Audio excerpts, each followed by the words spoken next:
Welcome to Midnight Whispers, where soothing stories guide you to peaceful sleep.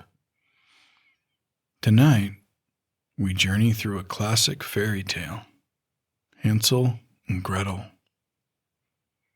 A timeless tale of resilience, courage, and wonder, reimagined as an adult bedtime story to help you relax and drift into deep sleep.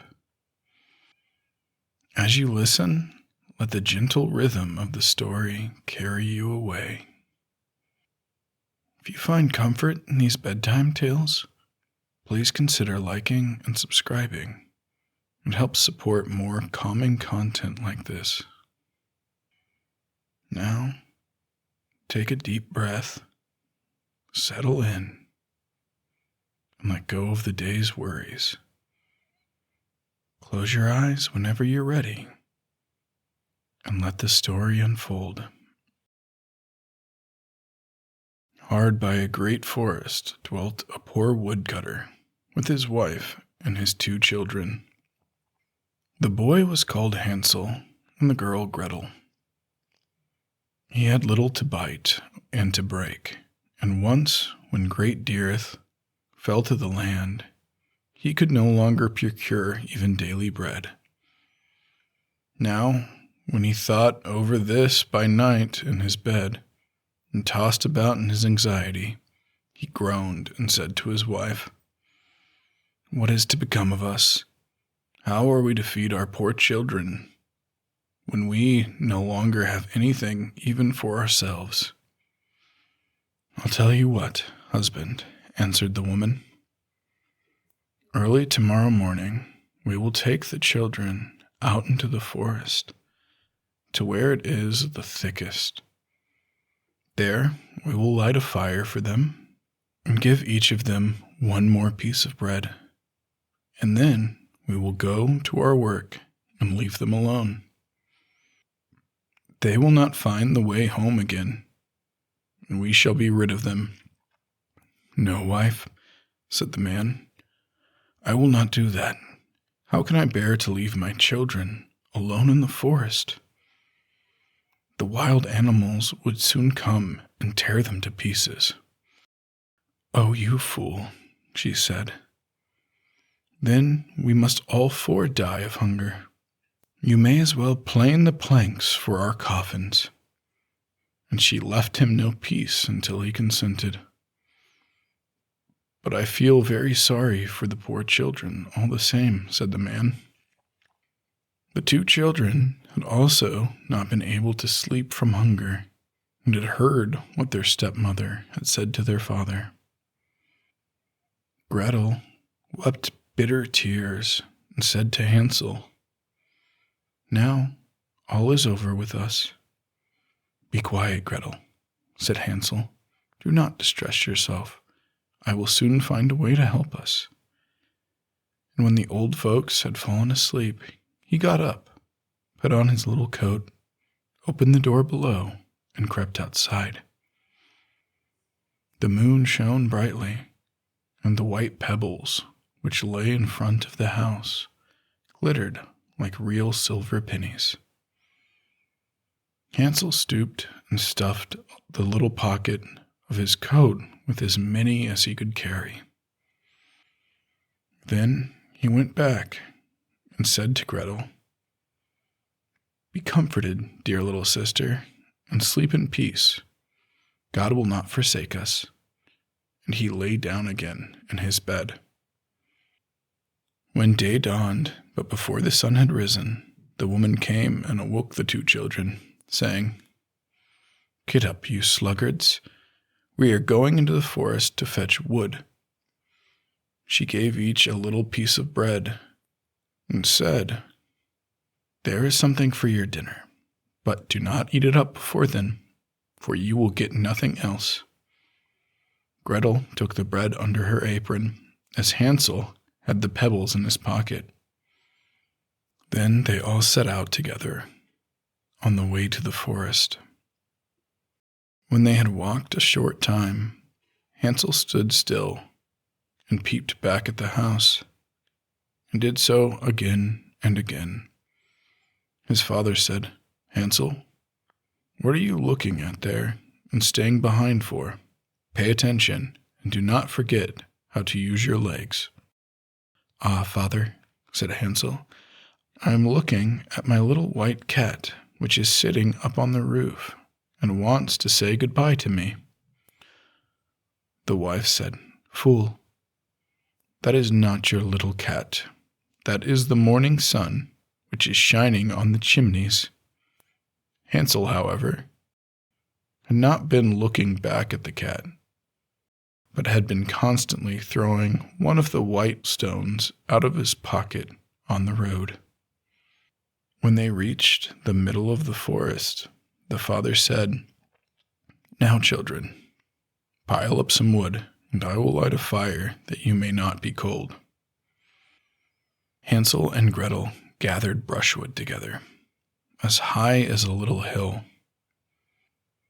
The brushwood was lighted, and when the flames were burning very high, the woman said, "Now, children, lay yourselves down by the fire and rest. We will go into the forest and cut some wood. When we have done, we will come back and fetch you away." Hansel and Gretel sat by the fire, and when noon came, each ate a little piece of bread. And as they heard the strokes of the wood axe, they believed that their father was near. It was not the axe, however, but a branch which he had fastened to a withered tree, which the wind was blowing backwards and forwards. And as they had been sitting such a long time, their eyes closed with fatigue, and they fell asleep. When at last they awoke, it was already dark night. Gretel began to cry and said, "How are we to get out of the forest now?"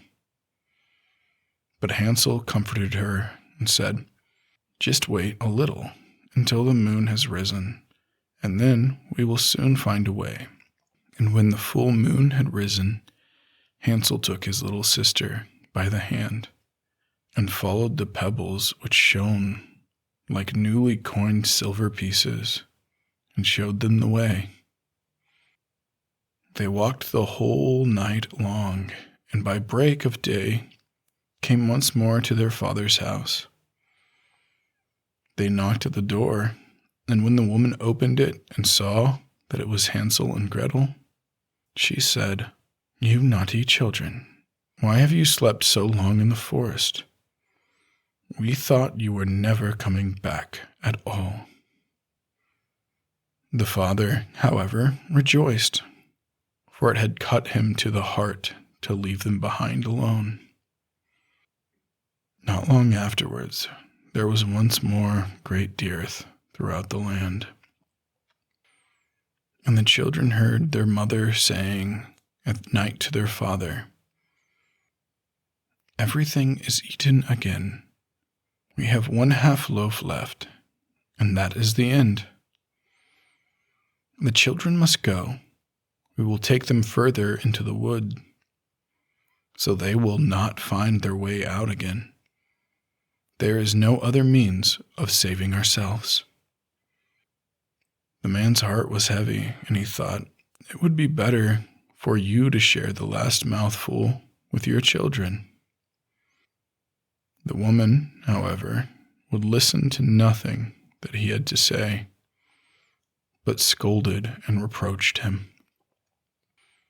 He who says A must say B likewise, and as he had yielded the first time, he had to do so a second time also.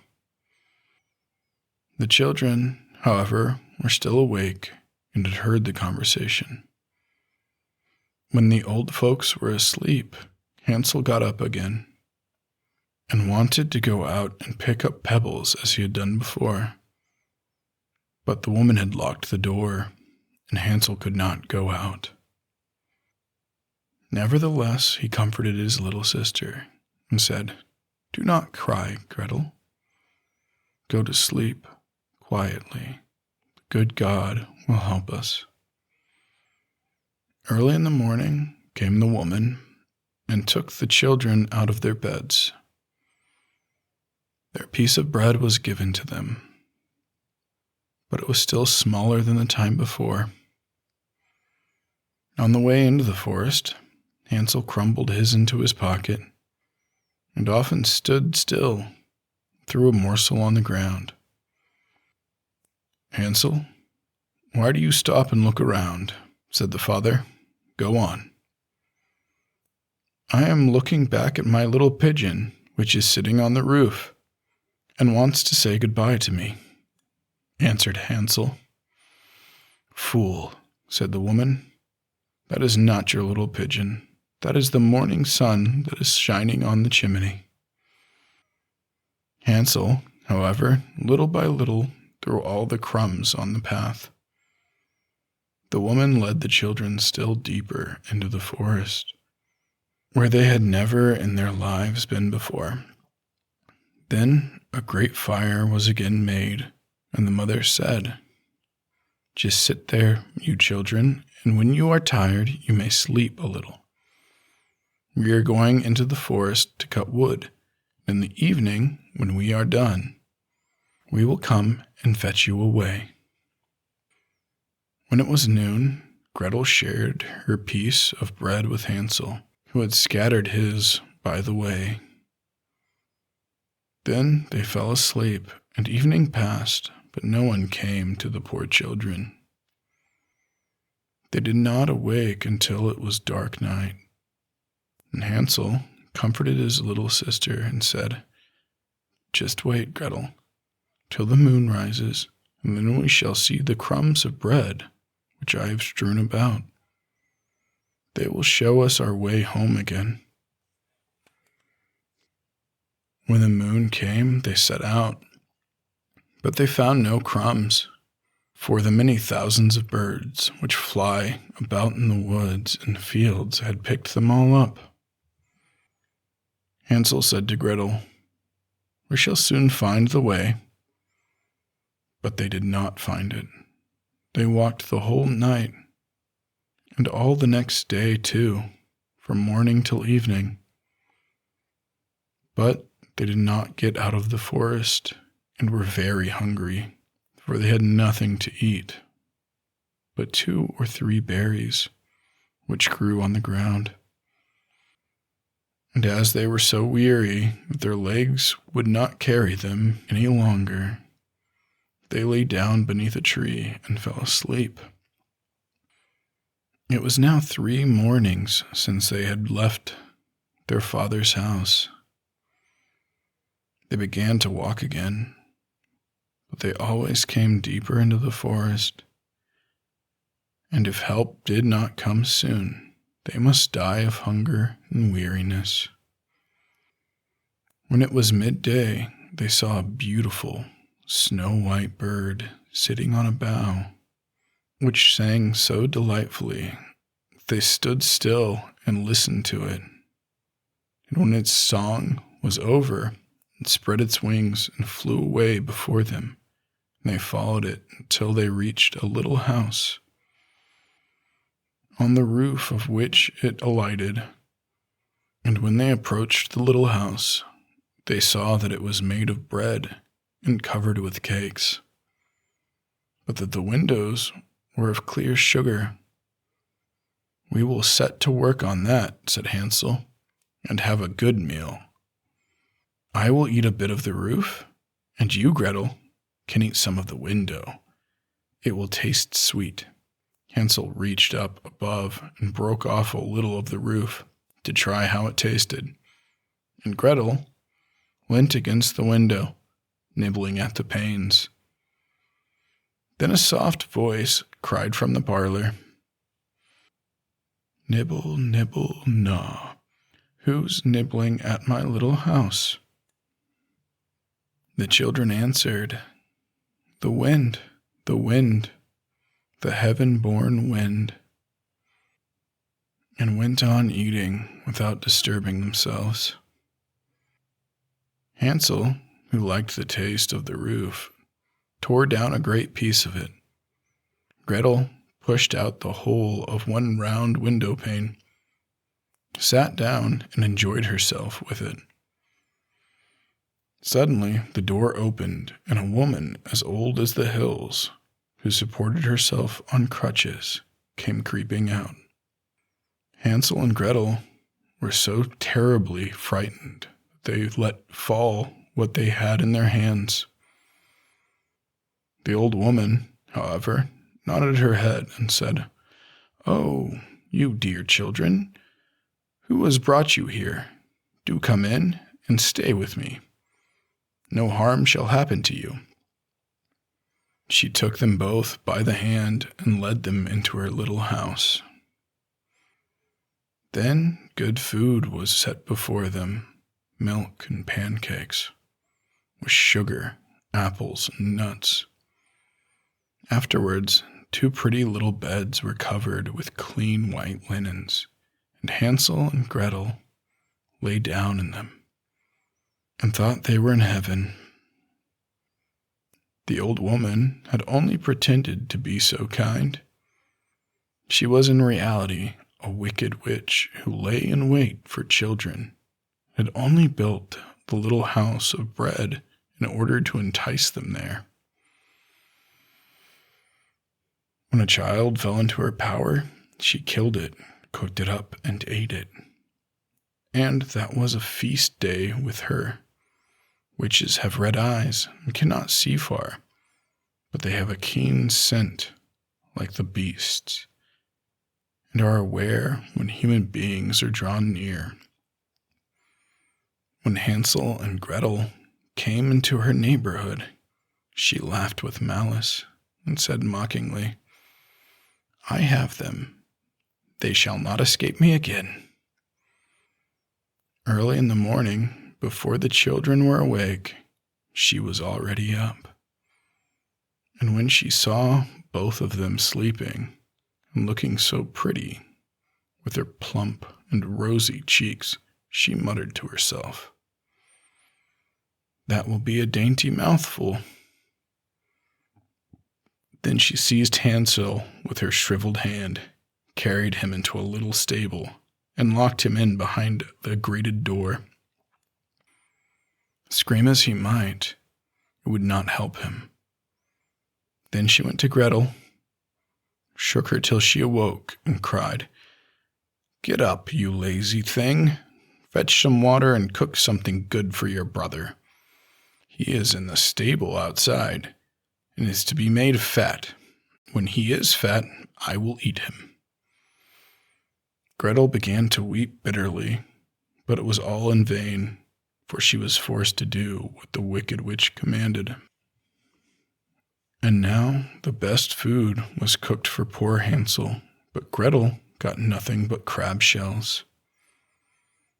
Every morning the woman crept into the stable and cried, "Hansel, stretch out your finger that I may feel if you are soon to be fat." Hansel, however, stretched out a little bone to her, and the old woman, who had dim eyes, could not see it, and thought it was Hansel's finger, and was astonished that there was no way of fattening him. When 4 weeks had gone by, and Hansel still remained thin, she was seized with impatience, and would not wait any longer. "Now then, Gretel," she cried to the girl, "stir yourself and bring some water. Let Hansel be fat or lean, tomorrow I will kill him and cook him." Ah, how the poor little sister did lament when she had to fetch the water, and how her tears did flow down her cheeks. "Dear God, do help us," she cried. "If the wild beasts in the forest had but devoured us, we should at any rate have died together." "Just keep that noise to yourself," said the old woman. "It won't help you at all." Early in the morning, Gretel had to go out and hang up the cauldron with the water and light a fire. "We will bake first," said the old woman. "I have already heated the oven and kneaded the dough." She pushed poor Gretel out to the oven, from which flames of fire were already darting. "Creep in," said the witch, "and see if it is properly heated, so that we can put the bread in." And once Gretel was inside, she intended to shut the oven, let her bake in it. Then she would eat her too. But Gretel saw what she had in mind and said, "I do not know how I am to do it. How do I get in?" "Silly goose," said the old woman. "The door is big enough. Just look, I can get in myself." And she crept up and thrust her head into the oven. Then Gretel gave her a push that drove her far into it, and shut the iron door and fastened the bolt. Oh, then she began to howl, quite horribly. But Gretel ran away, and the godless witch was miserably burnt to death. Gretel, however, ran like lightning to Hansel, opened his little stable, and cried, "Hansel, we are saved. The old witch is dead." Then Hansel sprang like a bird from its cage when the door was opened. How they did rejoice and embrace each other, and dance about and kiss each other, as they had no longer any need to fear her. They went into the witch's house, and in every corner there stood chests full of pearls and jewels. "These are far better than pebbles," said Hansel, and thrust into his pockets whatever could be gotten. "I, too, will take something home with me," and filled her pinafore full. "But now we must be off," said Hansel, "that we may get out of the witch's forest." When they had walked for 2 hours, they came to a great stretch of water. "We cannot cross," said Hansel. "I see no footplank and no bridge, and there is also no ferry," answered Gretel. "But a white duck is swimming there. If I ask her, she will help us over." Then she cried, little duck, dost thou see? Hansel and Gretel are waiting for thee. There's never a plank or a bridge in sight. Take us across thy back so white." The duck came to them, and Hansel seated himself on its back, and told his sister to sit by him. "No," replied Gretel, "that will be too heavy for the little duck. She shall take us across, one after the other." The good little duck did so, and when they were once safely across and had walked for a short time, the forest seemed to be more and more familiar to them. And at length they saw from afar their father's house. Then they began to run, rushed into the parlor, and threw themselves round their father's neck. The man had not known one happy hour since he had left his children in the forest. The woman, however, was dead. Gretel emptied her pinafore until pearls and precious stones ran about the room, and Hansel threw one handful after another out of his pocket to add to them. Then all the anxiety was at an end, and they lived together in perfect happiness. Thank you for spending this peaceful evening with me. May your dreams be restful and your sleep be deep. Sweet dreams, and I hope to see you again soon.